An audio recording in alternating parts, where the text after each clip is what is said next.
नमस्कार, खबरों का पंचनामा में आपका स्वागत है। मैं हूं आपके साथ अंशिका। हम लेकर आए हैं देश दुनिया की 5 बड़ी खबरें, जिनके विश्लेषण के लिए मेरे साथ स्टूडियो में मौजूद हैं कैपिटल टीवी के editor in chief doctor Manish Kumar. Doctor साहब, बहुत बहुत स्वागत है। धन्यवाद। सबसे पहले नजर डालते हैं हेडलाइंस पर। लोकमान्य तिलक पुरस्कार से सम्मानित हुए पीएम मोदी। शरद पवार ने साझा किया मंच। अवार्ड की राशि नमामि गंगे योजना में देने का किया ऐलान। सांप्रदायिक हिंसा की आग में दहला मेवात। बजरंग दल की शोभा यात्रा पर जमकर हुई पत्थरबाजी। 2 पुलिसकर्मी समेत 5 लोगों की मौत। 6 जिलों में लगी धारा 144। आम आदमी पार्टी को सबसे बड़ा झटका। अध्यादेश की जगह लेने वाला दिल्ली सेवा बिल लोकसभा में पेश। कल होगी चर्चा। अविश्वास प्रस्ताव पर 8 अगस्त से होगी चर्चा। 10 अगस्त को पीएम मोदी देंगे जवाब। मोदी सरकार को जमकर घेरने की तैयारी में विपक्ष। मणिपुर मामले में सुप्रीम कोर्ट में सुनवाई। मणिपुर पुलिस पर भड़के जस्टिस चंद्रचूड़। डीजीपी को कोर्ट में पेश होने के दिए आदेश।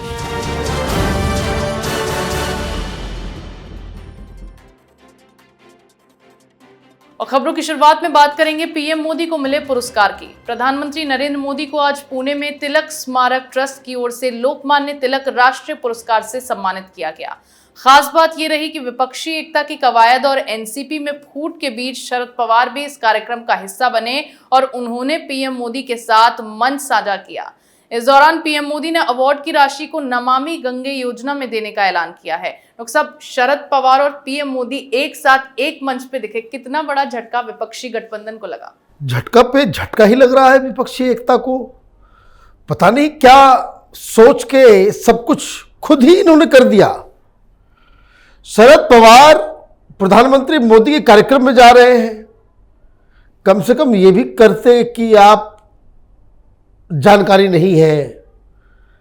आप लोगों ने रिक्वेस्ट भी किया, शरद पवार से ये गुजारिश की, प्लीज डोंट गो, मत जाइए, गलत इमेज जाएगा, गलत संदेश जाएगा देश की जनता के बीच कि ये ... वाले जो गठबंधन वाले हैं वो एक साथ नहीं है। अब आपने अपील कर दिया, मना कर दिया, पब्लिक स्टेटमेंट दे दिया, उसके बाद भी शरद पवार चले गए, तो इसका मतलब क्या है? इसका मतलब तो बिल्कुल साफ है कि वो गए, मोदी के साथ गए और वो उधर मोदी की तारीफ में कह रहे हैं कि प्रधानमंत्री मोदी के नेतृत्व में हिंदुस्तान की इकॉनमी बेहतर हुई है। लीजिए, सिर्फ मुलाकात नहीं, वार्तालाप भी हो रही है। और ये क्यों हो रहा है? वो इसलिए हो रहा है कि शरद पवार को यह समझ में आ रहा है कि जो उनकी पार्टी टूटी है और जो पार्टी के तमाम उनके अपने लोग जिनके साथ वो 30-40 साल से लगातार एक साथ रहे, उनका ये फैसला एक रैशनल फैसला है कि बीजेपी के साथ जाना ही एनसीपी के बेहतर में है। तो ये एक नया गठबंधन महाराष्ट्र के अंदर बनता दिख रहा है, जिसमें एक तरफ बीजेपी, अजित पवार, शरद पवार और शिंदे, और दूसरी साइड कांग्रेस पार्टी और उद्धव ठाकरे। तो एक बहुत बड़ा एक संकेत आज हिंदुस्तान की राजनीति में जो है महाराष्ट्र से आई है। जी बिल्कुल, पीएम मोदी के साथ शरद पवार का मंच साझा करना विपक्षी एकता के लिए बड़ा झटका माना जा रहा है। वहीं हरियाणा के नूंह जिले में कल विश्व हिंदू परिषद और बजरंग दल की ओर से आयोजित की गई ब्रिज मंडल यात्रा हिंसा का शिकार हो गई। शोभा यात्रा पर समुदाय विशेष के लोगों ने पथराव कर दिया, जिससे हिंसा भड़क गई। दोनों पक्षों में पत्थरबाजी और फायरिंग हुई। इस दौरान गुड़गांव के होमगार्ड और गुड़सेवक समेत अब तक 5 लोगों की मौत हो गई है। उपद्रवियों ने रोड पर खड़े कई वाहनों को आग के हवाले कर दिया।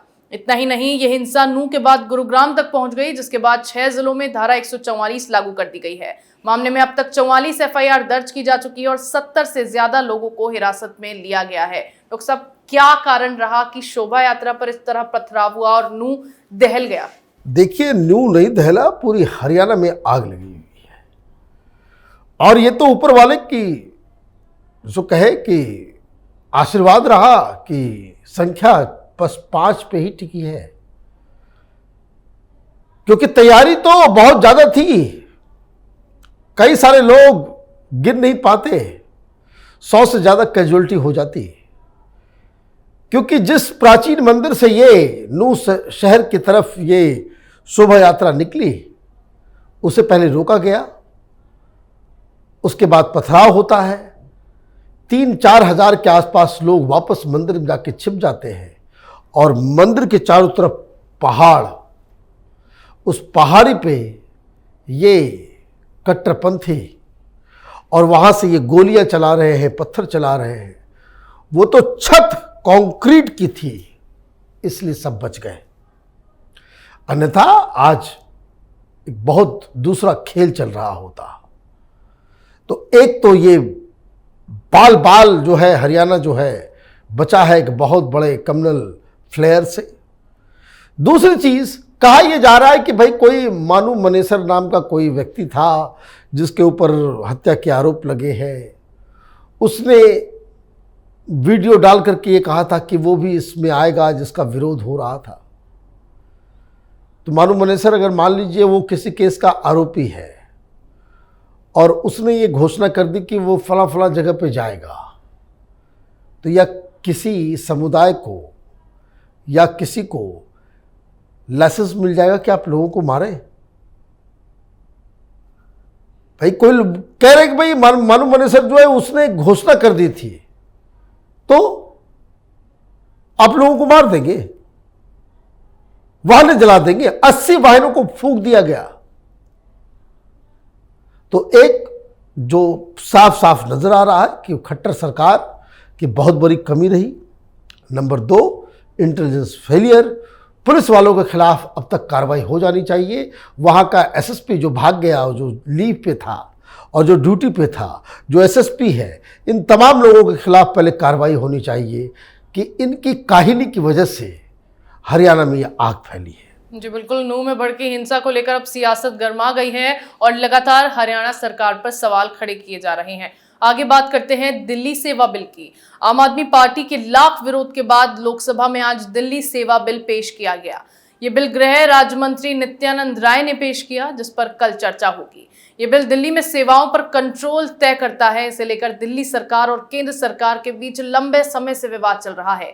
मुख्यमंत्री अरविंद केजरीवाल ने इसे लेकर विपक्षी दलों का समर्थन भी मांगा है। दिल्ली सर्विस बिल संसद में विपक्षी गठबंधन इंडिया की एकता का पहला इम्तिहान माना जा रहा है। डॉक्टर साहब, बिल पेश हो गया, कल चर्चा होगी, कितना बड़ा हंगामा देखने को मिलेगा? कोई हंगामा नहीं, इसमें तो ऑलरेडी मामला खत्म है।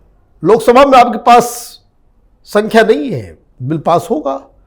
राज्यसभा में जहां जिसके लिए कवायद ये कर रहा था केजरीवाल, पंजाब की सरकार के प्लेन में बैठ के स्टेपनी चीफ मिनिस्टर के साथ कभी चेन्नई तो कभी मुंबई, कभी कोलकाता, कभी रांची, पता नहीं कहाँ कहाँ गया, वहां भी इसे सफलता नहीं मिल रही है। वो सफलता इसलिए नहीं मिल रही क्योंकि जिनके पास जाना चाहिए था वो उनके पास गया नहीं। जिनके पास जो आपके साथ पहले से थे उससे जाकर के मिला है आप, तो हुआ ये कि आपके पास संख्या नहीं थी, आपको एक रणनीति बनानी थी। अब ये सब वोटिंग का वक्त आया है तो मालूम चल रहा है कि बीजेडी वाईएसआर रेड्डी की पार्टी जो है वो, बीआरएस भी, बीजेडी भी, जो न्यूट्रल पोजीशन जिनका था वो भी अब भारतीय जनता पार्टी के साथ खड़े हो गए। तो राज्यसभा और लोकसभा दोनों जगह ये दिल्ली सर्विस बिल जो है वो कानून बनेगा। और ये तमाम कोशिश जो कर रहे थे कि हमें रिलीफ मिल जाएगी ताकि वो अपने काले कारनामों को, उनके फाइलों को, उनके दस्तावेज, उनके सबूतों को मिटा सके, वो शायद अब केजरीवाल नहीं कर पाएगा। जी बिल्कुल, आज बिल पेश हुआ, कल चर्चा होगी और उसके बाद ये बिल कानून का रूप ले लेगा। अगली खबर में बात करेंगे अविश्वास प्रस्ताव की। संसद में विपक्ष की ओर से लाए गए अविश्वास प्रस्ताव पर चर्चा के लिए तारीख तय कर ली गई है। संसद के मॉनसून सत्र का आज 9वां दिन रहा। मणिपुर मुद्दे पर विपक्ष के हंगामे के चलते राज्यसभा और लोकसभा दोनों की कार्रवाई फिर से स्थगित कर दी गई। इसी बीच सरकार ने बताया कि विपक्ष के अविश्वास प्रस्ताव पर 8 से 10 अगस्त तक बहस होगी। 10 अगस्त को ही पीएम मोदी इस पर जवाब देंगे। डॉक्टर साहब, 8 अगस्त को क्या होगा? देखिए, अविश्वास प्रस्ताव है, 2 दिन बहस, बिल्कुल सही है, आपने लेकर के आया, लेकिन ये स्ट्रेटजी ही मिसप्लेस्ड है। अविश्वास प्रस्ताव कब लाया जाता है? जब अपोजिशन को ये लगता हो कि जो सरकार चल रही है वो अल्पमत में आ गई, मतलब जिसके पास 50% से कम का समर्थन बचा है, वो तो दिख नहीं रहा, समर्थन तो पूरा है। अब आप अविश्वास प्रस्ताव लेकर के आते हैं तो इसका मतलब ये है कि पहले से ही आपने तय कर लिया है कि भाई हारना है। स्ट्रेटजी इस तरीके से हो सकती है कि भाई अविश्वास प्रस्ताव में के जरिए आप प्रधानमंत्री मोदी को बाध्य करें कि उसमें तो उनको बोलना ही होगा आखिर में सबसे। तो खैर चलिए ठीक है, यहां तक तो ठीक है, लेकिन लोकसभा के अंदर ही ये पास होगा, सिर्फ अविश्वास प्रस्ताव सिर्फ लोकसभा में आ सकता है।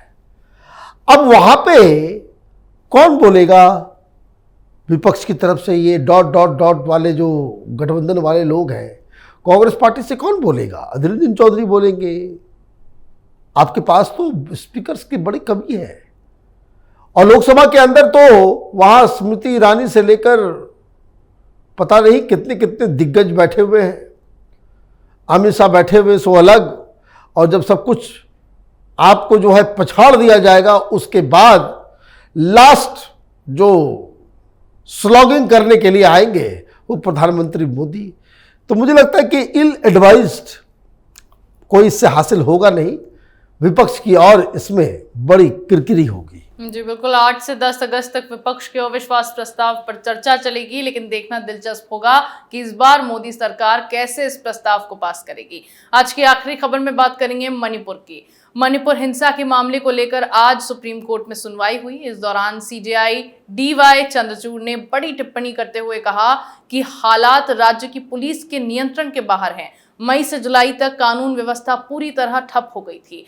कोर्ट ने मामले की अगली सुनवाई अब 7 अगस्त के लिए तय की है और मणिपुर के डीजीपी को कोर्ट में पेश होकर सवालों के जवाब देने को कहा है। डॉक्टर साहब, पुलिस पर इसका ठीकरा फोड़ दिया गया। देखिए, मुझे तो समझ में नहीं आ रहा है, आप पुलिस को, सरकार को सारी चीजें आप कह दो, शुरुआत कहां से हुई और क्यों हुई? शुरुआत तो हुई क्योंकि हाईकोर्ट ने फैसला दे दिया, जिसके विरोध में ऑलरेडी कुकीज जो है वो पहले से संगठित थे। तो ये आप एक दूसरे के खिलाफ ठीकरा फोड़ने से कोई मुद्दा तो सॉल्व होना है नहीं। और अभी भी भाई ये लोग गए, तीर्थाटन करके आ गए, घूम घाम के आ गए, वहां होटल में रहे, खाना पीना अच्छा खाया, वापस आ गए, शांति स्थापित हो गई। क्या कुकी और मैथीस के बीच जो है वो कोई समझौता हो गया? दिक्कत क्या है कि इस देश के अंदर में सच का सामना कोई पॉलिटिकल पार्टी करना नहीं चाहता। दिक्कत दूसरी ये भी है कि हाई कोर्ट और सुप्रीम कोर्ट की जब गलती होती है तो भी कोई आदमी सामने आकर के बताता नहीं है। भाई, अगर वहां की सरकार ने ये फैसला लिया होता कि चलो भाई मैथीज को जो है एसटी का स्टेटस नहीं देंगे या देंगे, तब तो कोई बात होती है। हाई कोर्ट का फैसला, सुप्रीम कोर्ट ने उसको एक्सटेंड करने से, सुनवाई करने से मना कर दिया, वहां रिएक्शन होता है। रिएक्शन इस तरीके से होता है कि जिसमें बहुत सारी चीजें हैं। तो मुझे लग रहा है कि ये अभी जो है, जब तक ये पार्लियामेंट सेशन चल रहा है, विपक्ष ने से एक ऐसे मुद्दे के तौर पर ट्रीट किया है कि जिसके जरिए वो केंद्र सरकार को घेर सके, लेकिन इसमें भी केंद्र सरकार घिरती हुई नजर नहीं आ रही है। जी बिल्कुल, सुप्रीम कोर्ट की ओर से पूरे मामले का ठीकरा मणिपुर पुलिस पर फोड़ दिया गया और अब डीजीपी को कोर्ट में पेश होने के आदेश दिए गए हैं। देश दुनिया की तमाम बड़ी खबरों पर हमारे साथ आपके विश्लेषण के लिए बहुत बहुत धन्यवाद। धन्यवाद। खबरों का पंचनामा में मेरे साथ आज इतना ही। अगर आपको हमारा ये वीडियो पसंद आया हो तो इसे लाइक करें, शेयर करें, कमेंट करें, साथ ही हमारे चैनल को सब्सक्राइब करना ना भूलें।